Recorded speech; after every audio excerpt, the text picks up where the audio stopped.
Welcome to Shameless Leadership. I'm your host, Sarah Dean. This show is for women leaders who are committed to advancing both their own leadership and the leadership of those around them. In each episode, I offer practical strategies and inspiring stories to help you become a more confident, compassionate, and curious leader. The truth is, you were born to lead. So let's start now, together. Hello, Shameless Leaders. I'm so excited to be here today. Before we dig into our topic, I want to just give a couple quick announcements. So I am coming off of having just led a 2-day retreat for my business coaching clients. So I have a group of women who own small businesses, and a couple times a year we do a retreat together, and it's always just so magical. And every time I'm like riding the high for days, if not weeks afterwards. And with this particular event, on our first morning together, I had this experience as we all gathered in the room and we were talking about wins so far in 2025, and people were kind of giving updates on where they were at.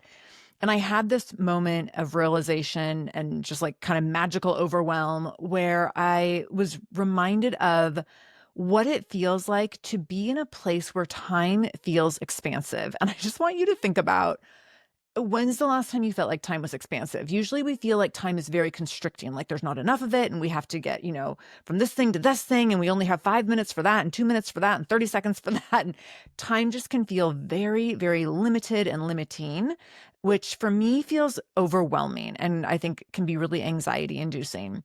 And so as we were sitting in this first morning of the retreat, I just felt like, oh, I can exhale, that I get to sit with my clients, we get to sit together, we get to talk, we get to connect. And I'm not having this sense of like, if I'm leading a Zoom call or training with my clients or a coaching call even, where I'm thinking like, okay, we got to get to the next thing to make sure that we get this in. There was none of that. It was just like, let's just talk it out for a while and have this sense that like, we have all the time that we need right now. And that felt amazing. And it was a great reminder to me that we need to be in places where time feels expansive from time to time, because it allows us to exhale. And that's really what I felt like my clients got to do. They got to exhale. And when we get to exhale, we suddenly gain clarity and we gain direction, and we are able to really think about where we're at, where we want to go, how we're going to get there, the steps we do want to take, the steps we don't want to take. And all that ultimately feels very freeing, very exciting, very motivating, very reinvigorating. And all my clients got to experience that. I got to experience that. And it just felt, it felt delicious and soul nourishing. And so I've been talking a little bit about here and online that I'm going to be running a retreat in the fall for women. And I'm taking a survey to find out like, what do people need? And so I've been wanting to do an event where I can really create a container for women who maybe are business owners, maybe work in corporate, maybe you're not working in the job force right now, in the workforce right now, maybe you're taking some time off, who can come together to be in community, to connect with one another, and to spend time thinking about, where am I? Where do I want to go? How do I want to get there? What are the tools that I need? And so I'm working on this retreat for the fall. If you're interested, I don't have a sales page or invitation page or like registration's not open yet. But if you're interested and you're like, yes, I want to know, shoot me an email at hello@sarahdean.com, SARADEAN, hello@sarahdean.com, and just let me know that you want information when it comes out. If you want to participate in the survey where you get to actually have a say in like, hey, I want these topics addressed and I want these kinds of dates and what have you, go to sarahdean.com/survey and you can fill out the retreat survey. I am surveying people just to hear like, hey, what are the topics that would be most important to you? What are your biggest struggles right now? What days of the week would you want to retreat? Just different things like that, so that I can really get a sense of what people want. And I'm telling you, I'm taking this feedback very seriously because it's really important to me that if I create something that like people actually want to come to. So I really appreciate people who are taking that survey over at sarahdean.com/survey. One of the things that came up, which is what we're going to be digging into today, one of the things that came up when I was leading this retreat for women business owners was this idea of visibility avoidance. And I want to talk about this today because this is not something that only impacts business owners and women business owners. This is really something that I think impacts a lot of us in a lot of different ways. So whether you are a leader in corporate, whether you are a leader in your community, whether you're a leader in your household, whether you're running your own business, whether you're, any of the above, one of the things that can happen is that we can have a sense of fear, dread, anxiety, and maybe complete avoidance around visibility. And we were talking about this at the retreat in the context of what are some of our expansion edges? What are some of the things that when you grow to a new edge, you have excitement around being there, but then you find yourself pulling back. And sometimes it's conscious, sometimes it's subconscious, but you find yourself in this new spot and you're like, yes, I made it here. And then almost immediately there's this sense of, oh, I don't know if I'm ready, or, oh, I don't want to be too shiny. I don't want to be too loud. Maybe I'm not qualified. We start to have conversations in our head and beliefs and thoughts that get in the way. And suddenly we find ourselves going from a place of expansion into shrinking back to where we were previously, back to kind of this original set point that feels hard to grow past and stay past. When we think about this, we can talk about this in a lot of different ways. So some people would call this self-limiting beliefs. Other people in the book, The Big Leap by Gay Hendricks, which is a phenomenal book, he talks about this as upper limit problems, where as soon as you reach a new growth edge, that you hit this new upper limit and suddenly your body, your nervous system, your mental space like plays games with you, and you can immediately go into a self-sabotage kind of place when you're in that new growth phase that can prevent you from maintaining that new success or from growing past it. So as we were talking through what this can look like and kind of different examples, one of the things that came up was visibility avoidance, as like this is one of the things that happens when you have an upper limit problem or have a self-limiting belief or hit this new expansion edge.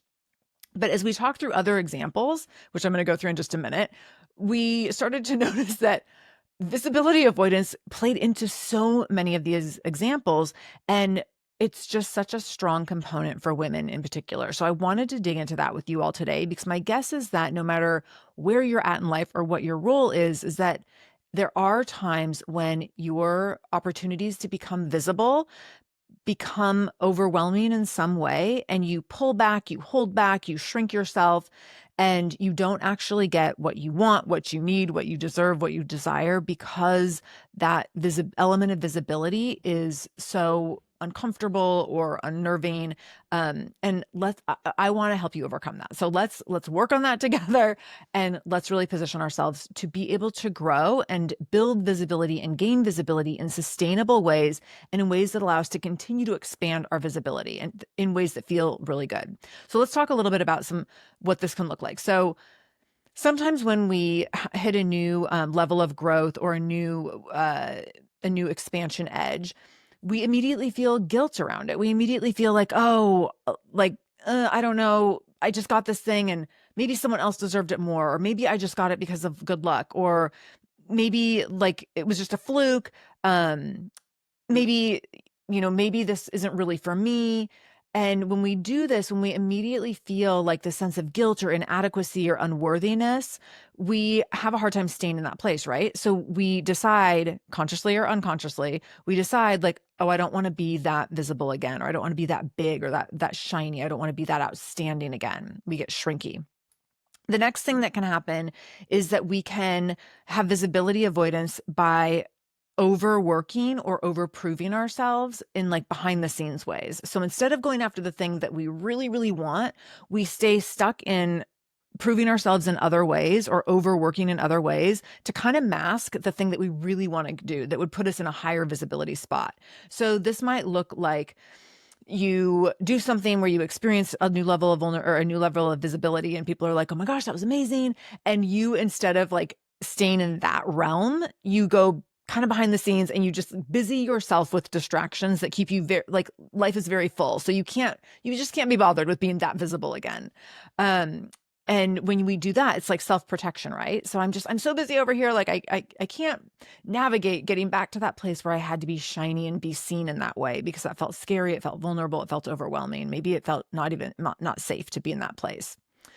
We can also have this sense that, when we have this new level of visibility, that we're outshining others. And there can be a lot of feelings that come with that like, who are we to be the one to take up more space? And who are we to be the one to be like louder? Or who are we to be the one to have to reach a new level of success, when maybe the people around us aren't experiencing that or don't have the same capacity to experience that?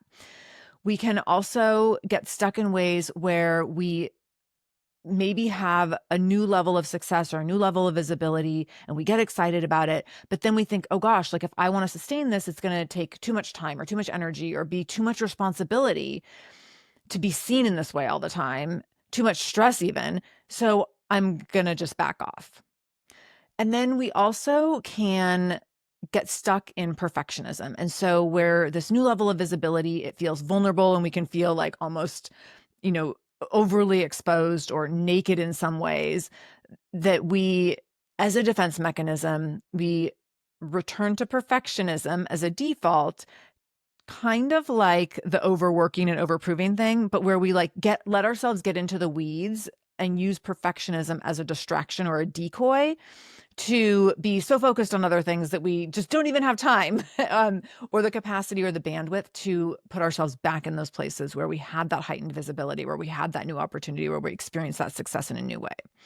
So when I'm giving these examples, I want you to think through where there might be some instances for you where there's some visibility avoidance, where you have a sense that if you were to be more seen, if you were to have more visibility, that there's something consciously or unconsciously that's holding you back from getting to that place and staying in that place. I want you to think through when you've had those experiences of having a new level of visibility and having people come to you and say like, wow, I saw what you did and that was amazing. What else came alongside that? Because sometimes we have that experience where people are like, that was so amazing. But then it takes one person to be like, well, why'd you do that? Or that wasn't that great. Or I've done that too. Or so-and-so did it better. And that one voice gets in your head and you're like, yeah, I don't need to be visible again. Like other people are more worthy. So thinking through what your experience has been when you've had new levels of visibility, has it been positive? Has it been negative? What is the impact of some of the messaging that you've gotten in terms of how you've been received with new levels of visibility? And then what are some of the messages that you give to yourself, that you say to yourself? One of the things that we know is that we have this constant ongoing inner dialogue, and our thought patterns dictate our behavioral patterns. And sometimes these thought patterns unconsciously can really undermine our behavior patterns. So when we're thinking about visibility specifically, if we are experiencing visibility avoidance, some of the things that we might be saying to ourselves or thinking to ourselves, consciously or unconsciously, might be, I'm not safe when I'm seen. Or if I succeed in this new big way, something bad might happen. If I show up like this, other people might judge me. If I show up like this, I might make a mistake in front of other people. I might look foolish. If I show up like this, people aren't used to this version of me, so they're going to doubt me, which is going to make me doubt myself. If I show up this way, I feel like I have to be really exceptional at the thing I'm showing up doing, and I don't think I'm that exceptional. I'm kind of just average. So if any of these thought patterns are things that you've maybe experienced, thinking through, how do some of my thoughts about visibility undermine my behavior around visibility?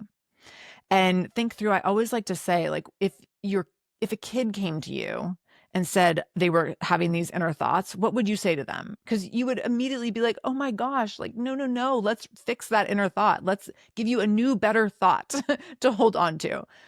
But when it's us, we just embrace it as the truth. So if a kid came to you and said this, or even your close friend or colleague came to you and was like, hey, like, I don't feel safe when I'm seen, or hey, I don't think I really have what it takes to like be visible at that level, or I'm not good enough to like be the spokesperson for this thing, you would give them supportive words, right? And you would build them up and you would tell them all these things that you see that are great about them. But we don't do this for ourselves.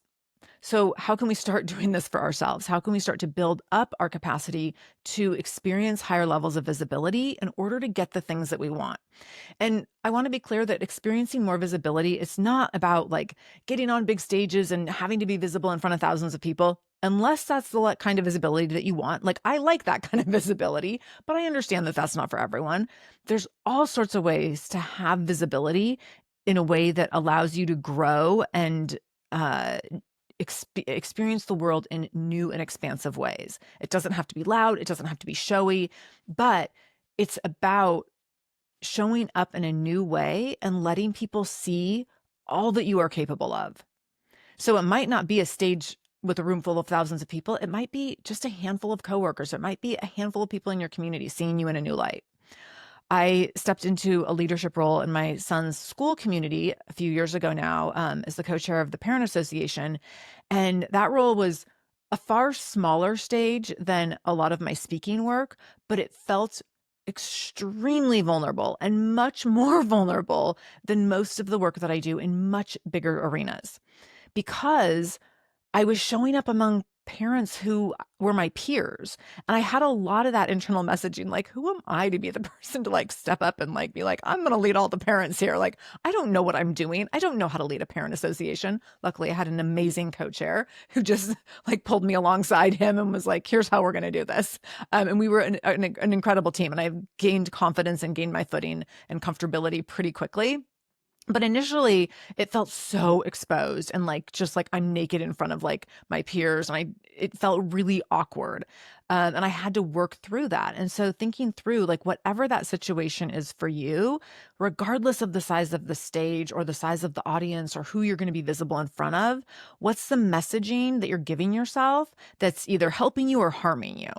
Because in so many cases, we're allowing ourselves to hold on to harmful thoughts that really, really undermine and impede our growth and our ability to get the opportunities that we want, to do the things we want to do, to have the impact and the influence we want to have. So how do we overcome this visibility avoidance? So a few things that you can do. So the first thing is acknowledging the pattern, acknowledging that, okay, I see what I'm doing, or I see what I've done here. Like when I feel like there's this new threshold or there's been this new area of success, that I get nervous and I get a little scared and I get uncomfortable, or vulnerability feels, really intimidating to me. So I back off and I shrink. Acknowledging the patterns in terms of behavior, and then acknowledging the patterns in terms of your thoughts. What are the things that you say to yourself? What are the beliefs that you let yourself hold on to? That I'm not good enough. I'm not worthy enough. I'm not exceptional enough. I don't do it as well as this other person. Or like, if I can't be Oprah and go all the way to the top, why bother at all? And I have a lot of people who come to me with that. Like, if I'm not going to be exceptional in the grandest way, why bother?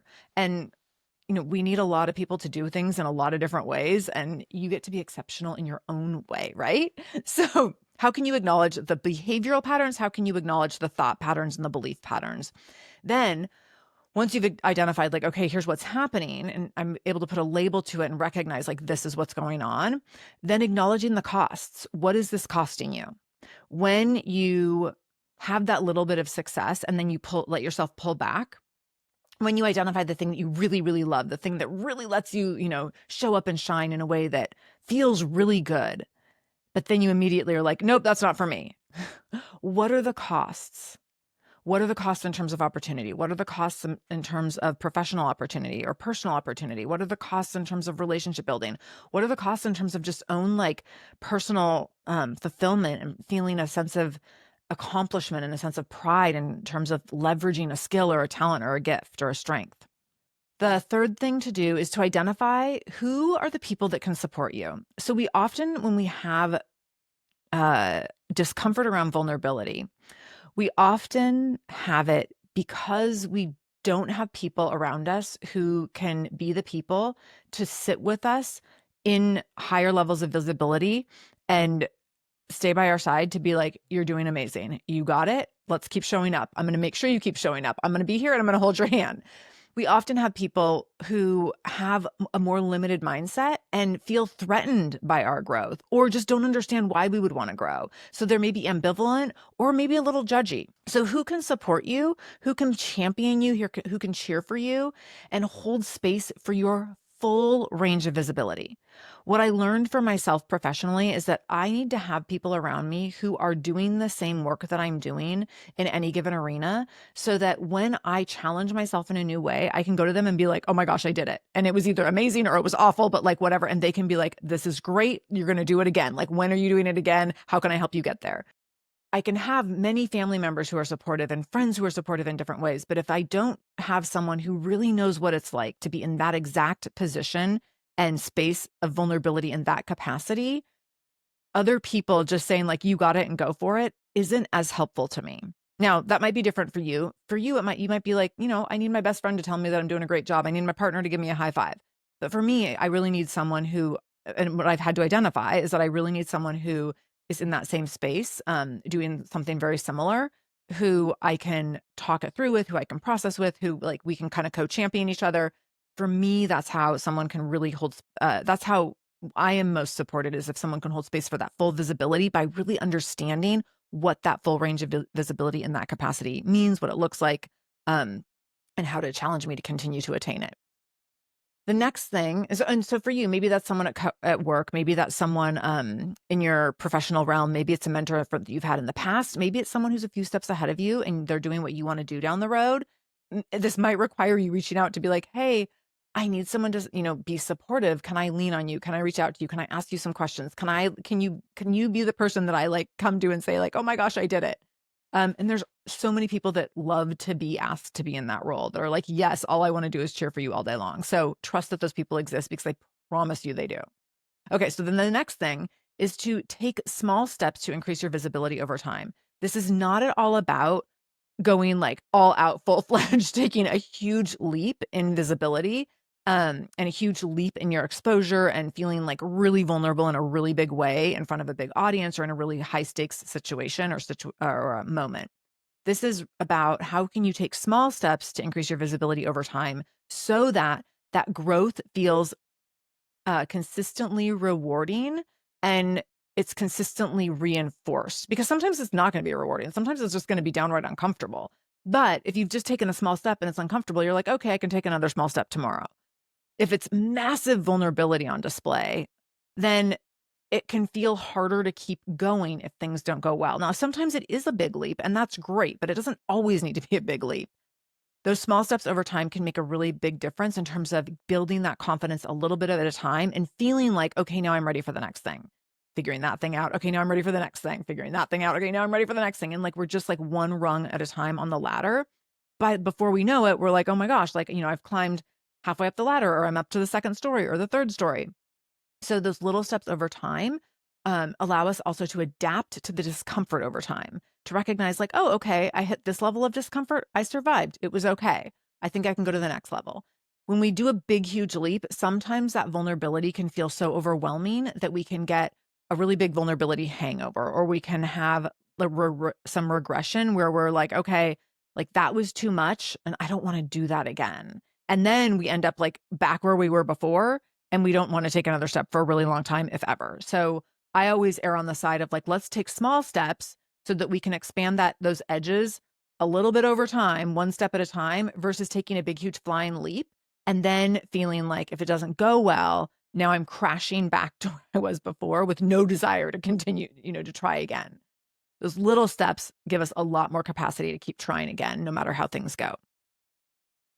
The next thing you can do is to notice how you feel as you grow in these capabilities and as you grow in this capacity. So as you go up one rung, how does it feel? Noticing, what does that small step feel like? Okay, that felt a little scary. Okay, that felt a little vulnerable, but I did it. Okay, like, I got a little nervous beforehand. I got a little sweaty. I got, but I felt really good when it was done. I felt really proud of myself.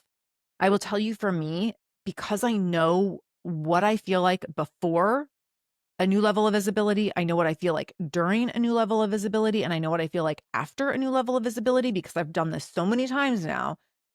It's easy for me to put myself out there to try something new, because I know what it feels like in the before and the during and the after. Now, that doesn't mean it's easy for me to go through that whole process, but it's far easier for me than it used to be to say like, hey, I think I'm going to try that, because I've practiced over and over, and I know like, okay, I'm going to try the new thing. And I know at the beginning, like, this is the part where I feel a little nervous. This is the part where I wish I said no. And that's really common for me, where I like go into it, I'm like, oh, I really wish I said I wasn't going to do this. Like, why do I do this to myself? I know for me, that's part of the process. That like, why did I say yes to this? That is part of my process. I know that's normal. So I'm just like, oh, here you are in this phase right now. Like, this is the phase we go through. Then when I'm in it, and as soon as I get a little bit of traction, I'm like, oh, this is amazing. Even if I'm not doing a great job, I'm so glad that I'm here. I love learning. I love figuring things out. I love being in a new environment. So knowing like this is the phase I'm in right now. And then when I get to the end, being able to say like, oh my gosh, I crossed that thing off. I get to go tell someone that like, I just did this new thing. I just did this thing that like was scary or hard. And that feels really, really good to me and really rewarding. So I know those phases for myself. So noticing how you feel as you grow on those capabilities can be really instrumental in returning to new opportunities and going after new opportunities to continue to grow in those capabilities and to continue to expose yourself in new ways, and seek out those visibility opportunities. And then the last step that you can take is to notice the payoff. So we talked at the beginning here, we talked a minute ago about the cost. So acknowledging the cost is that second step in overcoming visibility avoidance. As this final step is noticing the payoff. Instead of noticing the cost, now I'm noticing, what are the rewards? What are the benefits? What are the payoffs here? What made this worth it? Sometimes it's learning, sometimes it's money, sometimes it's status, sometimes it's just this huge sense of accomplishment. Sometimes it is, having a great story. Sometimes it's getting kudos from other people. So what are the payoffs that you notice as you grow in new capabilities and new capacities around your ability to be visible in new ways? So I hope this was helpful. I hope this made you a little bit excited to be visible in new ways. Mostly, I hope this helps you feel like whatever you're feeling around being vulnerable in new ways, being visible in new ways, exposing yourself, stepping into something new and uncomfortable, that no matter how you feel about that, it's really normal. No matter how you feel after you've had some success in your mind and body and are just like, oh my gosh, I don't know if that seems like too much. That however you feel, totally normal.